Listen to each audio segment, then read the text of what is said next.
Hey guys, तो पिछले कुछ दिनों से आप लोगों ने देखा होगा कि सपना को एक पति पत्नी है जो बहुत बुरी तरीके से परेशान कर रहे हैं। ये दोनों ही तब से एक्टिव हुए हैं जब से सपना अपने घर से गई है और ये सारी न्यूज़ बाहर आई हैं कि सपना सास ससुर से अलग हो गए हैं। तब से इन पति पत्नियों ने ब्लॉग बनाना शुरू कर दिया, सपना को परेशान करना शुरू कर दिया। सपना अच्छी बहू नहीं है, सपना ऐसा करती है वैसा करती है, घूंघट नहीं करती है, किसी को भी घर में बुला लेती है। सपना और लखनीत के रिश्ते को लेके इन्होंने बहुत ही गंदी गंदी बातें करी हैं। उसके बाद में इन्होंने जो है उसके कैरेक्टर को बहुत सारे लोगों से लिंक किया। इनसे इंस्पायर होकर बहुत सारे लोग एक्टिव हो गए जो सपना के विरोध में उल्टे सीधे व्यूज़ के चक्कर में वीडियोज़ बनाने लगे।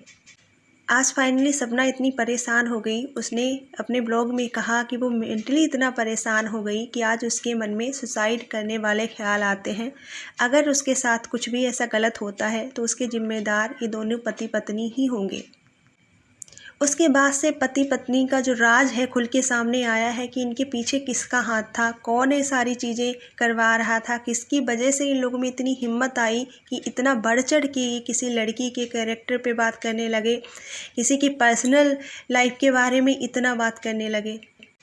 उन पति पत्नी ने खुद अपने ब्लॉग में भी ये चीज़ें कबूल की हैं और सपना ने भी बताया है कि इनके जो ससुर हैं उनकी और इन पति पत्नी की आपस में बातें होती रहती हैं।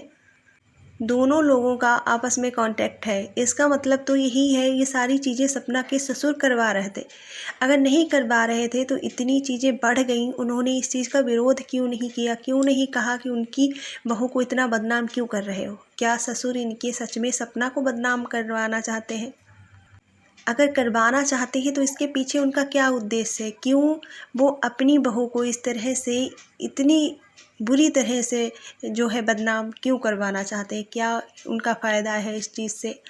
शुरुआत में तो यही लगा था कि रिश्ते ठीक हो जाएंगे, लेकिन इन सब चीज़ों से नहीं लगता है कि सपना और उनके सास ससुर के बीच के रिश्ते ठीक हो पाएंगे।